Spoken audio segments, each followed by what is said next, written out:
அண்ணா எங்கடா போற? எங்கயோ போறேன். எங்கயோ போறேன்னா? ஆமா, செத்து போன அண்ணன் என்னத்தான் நினைப்பாருன்னு நினைச்சேன். அவரே உங்களையும் உங்களுக்கு பிறக்க போற குழந்தையும் தான் நினைச்சிருக்காரு. அப்ப இங்க நான் யாரு? மணி சொன்னாப்புல உங்களுக்கு குழந்தை பிறந்துட்டா நான் பெருசா குழந்தை பெருசா, அதான் பின்னால ரோட்டுக்கு போறேன், முன்னாலே போறேன். கண்ணா, உன் மனசுல யாரோ விஷத்தை தூவிருக்காங்கப்பா. சத்தியமா சொல்றேன், உன் மூலமா உங்க அண்ணனை பார்க்கலாம்.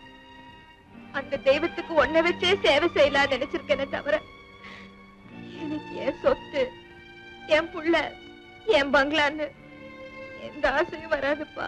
ஏதோ ஒரு வைராக்கியத்துக்காக இந்த உயிரை வச்சிருக்கேனே தவிர அந்த மனுஷனுக்கு நெருப்பு வச்சுட்டு அதுல உங்க அண்ணி குளிர் காய மாட்டாடா. சத்தியமா குளிர் காய மாட்டா. இங்க பாரு, என் செல்லம் இல்ல, இது பாருப்பா.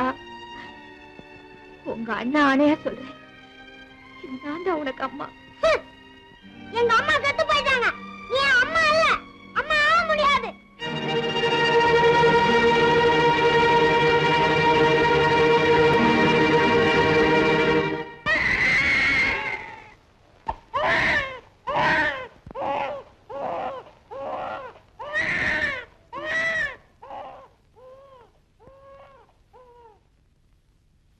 ஆனாலும் நீ ரொம்ப அவசரப்பட்ட சாரதா. பெருகி வர ஜனத்தொகையில உன்னை குறைச்சிட்டேன் டாக்டர். ஒரு குழந்தை சொன்னான்னு அதை பெருசா எடுத்துக்கிறதா? அந்த குழந்தையோட மனசுல இப்பவே நாம அனாதை ஆயிட்டோங்கிற எண்ணத்தை நான் வளர்க்கறதா? சாரதா, கேளுங்க டாக்டர், ஒரு புருஷனை கட்டிக்கிட்டா புள்ளைய பெத்துக்கலான்னு ஒருத்தி நினைச்சான்னா அது சுயநலம். அப்போ அவர் தம்பிய காப்பாத்த மாட்டாங்கிற அர்த்தம் தானே? இத பாரு, நீ விதண்டாவாதம் பண்ற. டாக்டர், எனக்கு புள்ள வேணுங்கிற ஆசையில கண்ணனையும் காவு கொடுக்க சொல்றீங்களா? எப்படியோ நான் அம்மா வாகனம், கண்ணனுக்கு அம்மா வாயிட்டு போறேனே. அண்ணி, கண்ணா,